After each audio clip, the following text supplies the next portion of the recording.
in this elevator is like being in some 1950s European movie.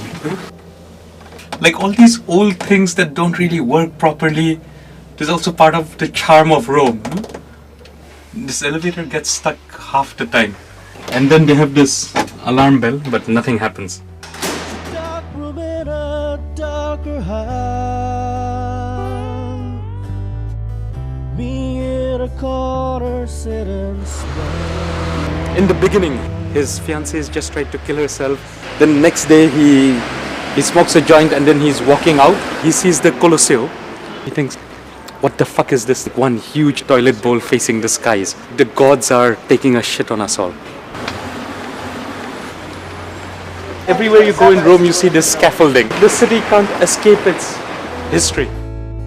He thinks about God a lot, but he doesn't think about religion a lot.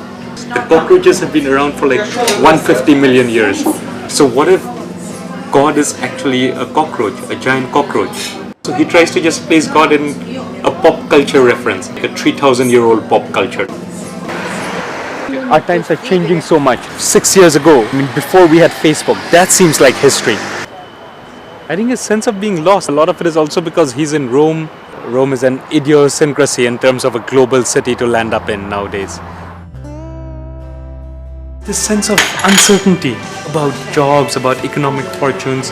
Federico, for example, the taxi driver, he lost all his savings on a house in the US, which is why Federico's also going slightly unhinged with his suicide runs, with his cricket games.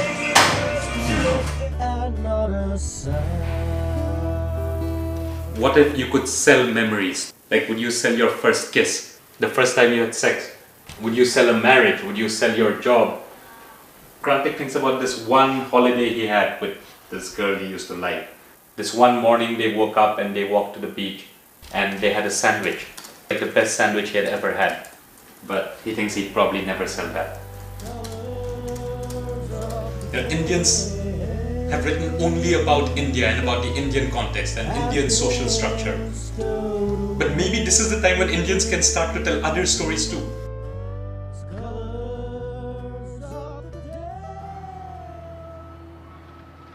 This is the Protestant cemetery and it's outside the walls of Rome. They didn't allow non-Catholics to be buried inside the city of Rome.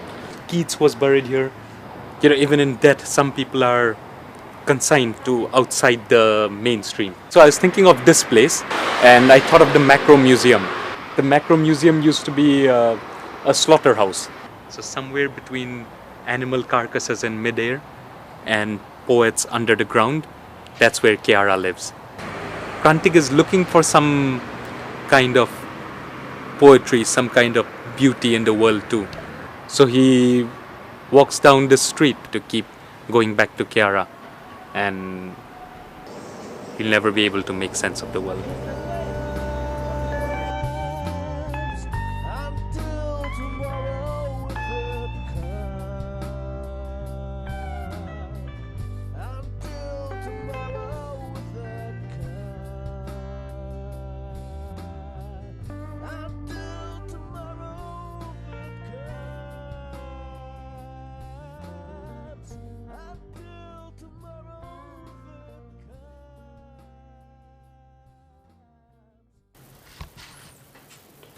And I just need to decide whether it would end on just a note of total disturbance or whether it would end with some glimmer of hope or a chance of redemption.